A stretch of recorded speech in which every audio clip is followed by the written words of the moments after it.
نحمده ونصلي على رسوله الكريم اما بعد فاعوذ باللہ من الشیطان الرجیم بسم اللہ الرحمن الرحیم۔ معزز ناظرین، السلام علیکم ورحمۃ اللہ وبرکاتہ۔ میں ہوں میاں محمد اکرم، آپ کی خدمت میں حاضر۔ ناظرین، فلسطین کے حوالے سے بات کرنے سے پہلے آج میں قرون اولیٰ کے مسلمان مجاہدین ان میں سے ایک کا واقعہ آپ کی خدمت میں عرض کرنا چاہتا ہوں۔ وہ یہ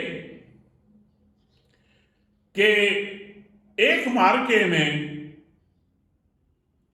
حضرت شرجیل رضی اللہ تعالی عنہ ایک صحابی ہیں، تو فارس کا کوئی غالباً علاقہ تھا،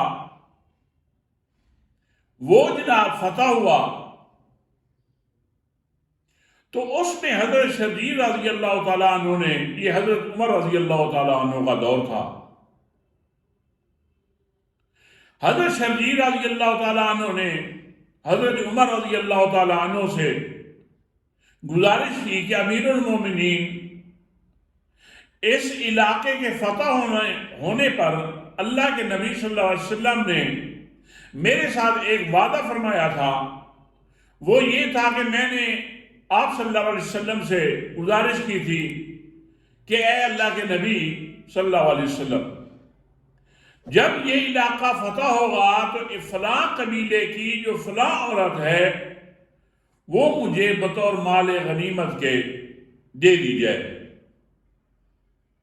تو اللہ کے نبی صلی اللہ علیہ وسلم نے میرے ساتھ وعدہ فرما دیا تھا کہ ٹھیک ہے، اگر جب وہ علاقہ فتح ہو جائے گا تو وہ عورت مال غنیمت کے طور پہ آپ کے حوالے کر دی جائے گی۔ جب یہ حضرت عمر رضی اللہ تعالیٰ عنہ نے سنا تو آپ صلی اللہ علیہ وسلم نے فرمایا کہ ٹھیک ہے کہ آپ اس کے لیے کچھ صحابہ کرام کی شہادت لیں، اگر وہ اس پہ وٹنس ہیں تو میں وہ آپ کے حوالے کروا دیتا ہوں وہ عورت۔ تو اس وقت اچھے خاصے جو بدری صحابہ تھے وہ موجود تھے، انہوں نے اس بات کی گواہی دی کہ امیر المومنین بالکل یہ صحیح کہہ رہے ہیں کہ اللہ کے نبی صلی اللہ علیہ وسلم نے ان سے وعدہ فرمایا تھا۔ تو حضرت عمر رضی اللہ تعالیٰ نے ان کے قبیلے والوں کو پیغام بھیجا کہ وہ عورت ہمارے حوالے کر دی ہے۔ اب وہ جو قبیلے والے تھے انہوں نے کوئی چون چرا کرنے کی کوشش کی، تو اس عورت نے کہا کہ دیکھیں، اس نے مجھے جوانی میں دیکھا ہوا تھا، اب میری وہ جوانی نہیں رہی، اب ایسے ہے کہ آپ مجھے جانے دیں، میں کسی نہ کسی طرح سے کوئی چکر چلا کے واپس آ جاؤں گی۔ وہ مان گئے، وہ عورت آ گئی، حضرت شرجیل رضی اللہ تعالیٰ عنہ کے حوالے کر دی گئی۔ جب کر دی گئی تو اس عورت نے، وہ بڑی چلاک تھی، اس نے کہا کہ اللہ کے بندے، میری اب وہ جوانی والی بات تو ہے نہیں، میری عمر ڈھل چکی ہے، آپ کیا ایسے کیوں نہیں کرتے کہ آپ کچھ پیسے لے کر مجھے آپ آزاد کر دیں، مجھے چھوڑ دیں۔ جب اس نے زیادہ اصرار کیا تو حضرت شرجیل رضی اللہ تعالیٰ عنہ نے فرمایا کہ ہاں، اگر یہ بات ہے تو پھر میں 1000 درہم لوں گا۔ حالانکہ یہ 1000 درہم اس عورت کے لیے معمولی رقم تھی، لیکن اس نے شو یہ کیا کہ یہ تو بہت بڑی رقم ہے، تو اس نے ڈرامائی انداز میں کہا کہ یہ رقم تو بہت زیادہ ہے، میں کوشش کرتی ہوں اپنے قبیلے والوں سے کہ وہ کسی نہ کسی طرح سے اکٹھی کر کے وہ آپ کو دے دیں۔ رقم تو وہ معمولی سی تھی، وہ رقم جب ان کے حوالے کی گئی، انہوں نے ان کو آزاد کر دیا۔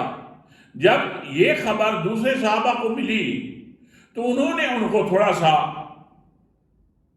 کرٹیسائز کرنا شروع کر دیا کہ اللہ کے بندے، یا احساس دلانا شروع کر دیا کہ تم نے کتنا بڑا گھاٹے کا سودا کیا ہے کہ اللہ کے نبی صلی اللہ علیہ وسلم سے کیے ہوئے وعدے میں جو چیز ملی اس کو آپ کو پتہ ہی نہیں ہے کہ وہ کتنی قیمتی تھی، پھر آپ نے اتنی کم قیمت میں دے دی اس عورت کو آزادی کرنے کے لیے، یا اس عورت کو کے بدلے میں آپ نے صرف 1000 درہم مانگ لیے اور اس میں آپ نے اس کو چھوڑ دیا۔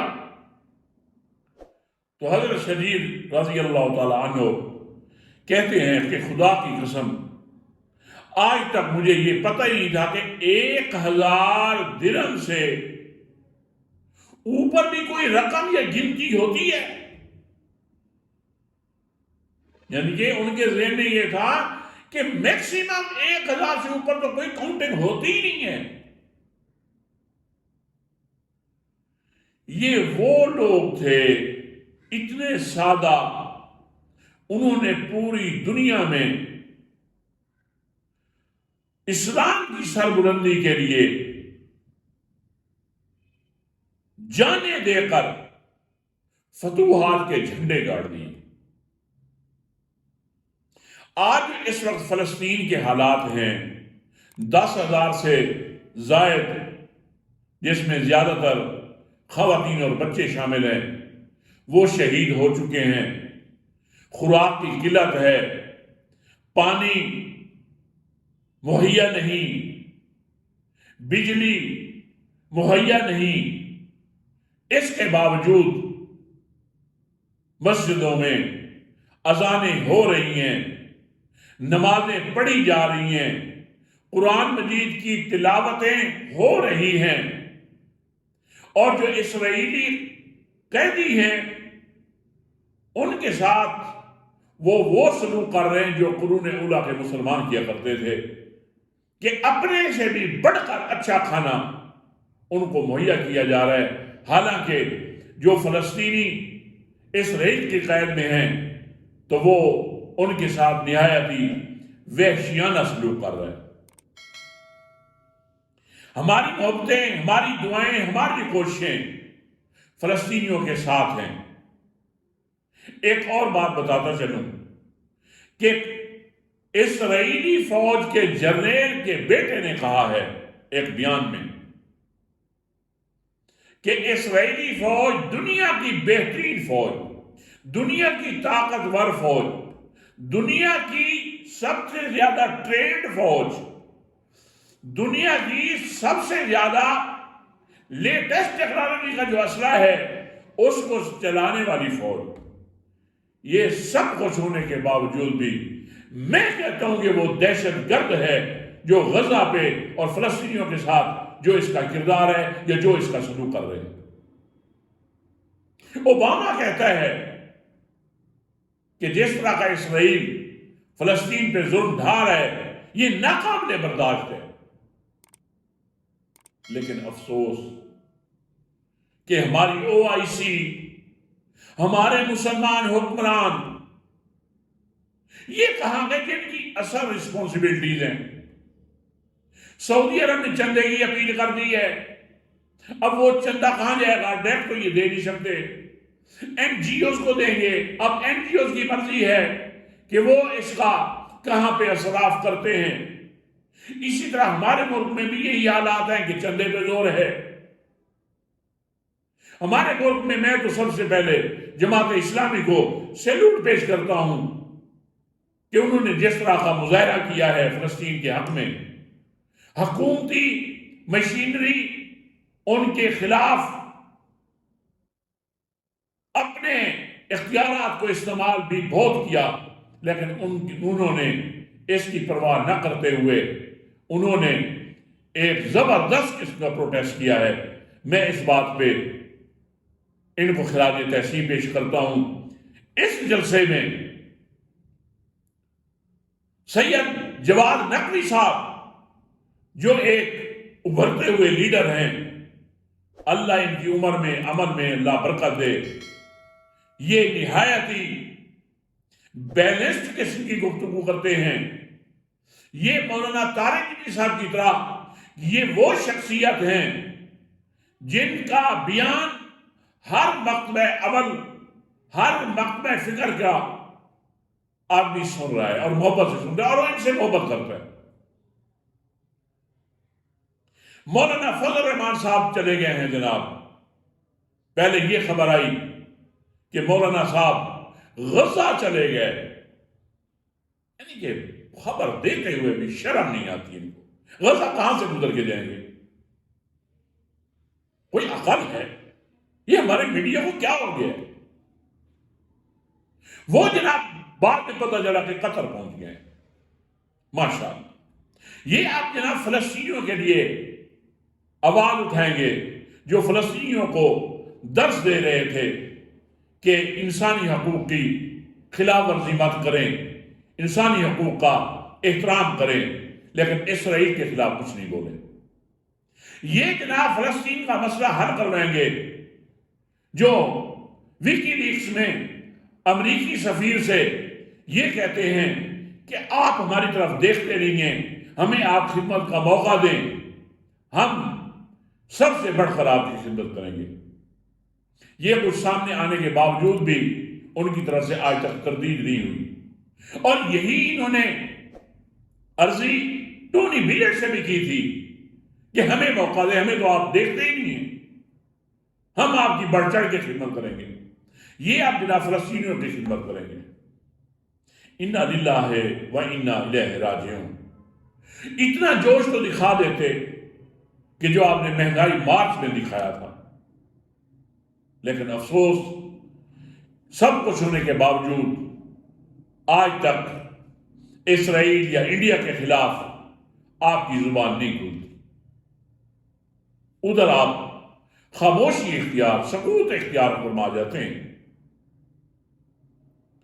اگلی بات یہ کہ ان حالات میں جو میرے ناقدین ہیں شاید ان کو یہ بات میری یقین اس بات پہ شاید نہ کر سکے کہ سمیع حمدی صاحب ہیں، فلسطین کے بڑے نامور صحافی ہیں، وہ فلسطین کی نمائندگی کرتے ہوئے کہ اس وقت جو فلسطینی ہیں وہ پوری امت مسلمہ میں عمران خان کو آواز دے رہے ہیں۔ انہوں نے عاصم منیر صاحب سے گزارش کی ہے کہ خدا کے لیے ہمیں بھی پتا ہے کہ سب جھوٹے کیسز ہیں، ایک سازش کی تحت اس کو جیل میں رکھا ہوا ہے، خدا کے لیے اس کو باہر نکالیں۔ یہ اس وقت امت مسلمہ کا واحد لیڈر وہی ہے جو پوری دنیا میں للکار کر فلسطینیوں کے لیے آواز اٹھا سکتا ہے۔ باقی تو وہی بات کہ جیسے کسی ہمارے بزرگ سیاستدان کہتے تھے کہ ستو پی کے سوئے ہوئے ہیں، یہ تو ستو پی کے سوئے ہوئے ہیں۔ ان حالات میں بھی فلسطینی عمران خان کو پکار رہے ہیں، اور ہمارا حال یہ ہے کہ جو اس وقت امت مسلمہ کا لیڈر بن چکا ہے اس کو جھوٹے کیسوں میں جیلوں میں ڈال دیے۔ اس وقت جو حالات ہیں وہ ایک سازش کے تحت، کیوں کہ یہ پروگرام ان کا پہلے سے تھا کہ فلسطین کے ساتھ انہوں نے کیا کرنا ہے۔ دنیا کے ہر ملک میں فلسطین کے حق میں جلوس نکالے جا رہے ہیں۔ ہمارا جو حال ہے، چھوٹی چھوٹی کہیں نہ کہیں ریلیاں نکل جاتی ہیں، حکومتی لیول پہ کوئی بہت بڑا پروٹیسٹ نہیں ہوا۔ ہم پوچھ سکتے ہیں کیوں؟ کس کا ڈر ہے؟ ڈر یہ ہے نا کہ وہاں پہ اسرائیل کے ساتھ مد مقابل امریکہ ہے، وہاں پہ ہماری جرت نہیں ہے۔ ہماری ساری جرت جو ملک و قوم کے خیر خواہ لوگ ہیں انہی کے خلاف استعمال ہو رہی ہے۔ تو میں اس حوالے سے علماء سے بھی گزارش کرتا ہوں کہ خدا کے لیے فلسطین کے حق میں اپنی جرت سے بھی زیادہ آواز اٹھائیں۔ خدا کی قسم وہ تو کامیاب ہیں، جن کو شہادت مل گئی وہ تو کامیاب ہے۔ امتحان ہمارے لیے ہے کہ ہم لوگ قیامت کیا جواب دیں گے کہ ہم نے اپنے بھائیوں کے لیے کتنی کوشش کی تھی؟ کیا اللہ سے ڈر کر کوشش کی تھی یا فرعونوں کے ڈر کی وجہ سے اپنے آپ کو خاموش رکھا تھا؟ یاد رکھیں، جو فلسطینی بھائی ہمارے ہیں وہ تو سرخرو ہو گئے، امتحان ہمارے لیے۔ وہ تو ایک مورخ نے لکھا تھا نا قرون اولیٰ کے مسلمانوں کے حوالے سے کہ اصل ان کی فتوحات کی جو وجہ تھی وہ یہ تھی کہ یہ جو قرون اولیٰ کے مسلمان تھے یہ اپنی موت کو اتنا محبوب جانتے تھے جتنا کہ ہم لوگ زندگی کو، اور اس وقت یہی کیفیت ہے فلسطینیوں کی کہ ان کو موت کی کوئی پرواہ نہیں، وہ شہید ہونا چاہتے ہیں۔ اللہ تعالیٰ سے دعا ہے کہ اللہ تعالیٰ ہمیں اپنی رضا والی زندگی نصیب فرمائے۔ اللہ تعالیٰ ہمیں اپنے پیارے نبی حضرت محمد مصطفیٰ صلی اللہ علیہ وسلم کی سنت والی زندگی اللہ ہمیں نصیب فرمائے۔ اللہ ہمیں مسلمانوں کا خیر خواہ، ہمدرد بنا دے اور اس کے لیے آواز اٹھانے کی اللہ تعالیٰ ہمیں توفیق دے۔ میں ایک آخر پہ یہی گزارش کروں گا کہ آپ لوگ سمیع حمدی جو جرنلسٹ ہیں فلسطین کے، یوٹیوب پہ خدا کے لیے ان کا انٹرویو اباؤٹ عمران خان وہ آپ نے ضرور سننا ہے تاکہ میری بات کی آپ کو کنفرمیشن ہو جائے۔ اسی کے ساتھ ہی اجازت چاہتا ہوں۔ السلام علیکم ورحمۃ اللہ وبرکاتہ۔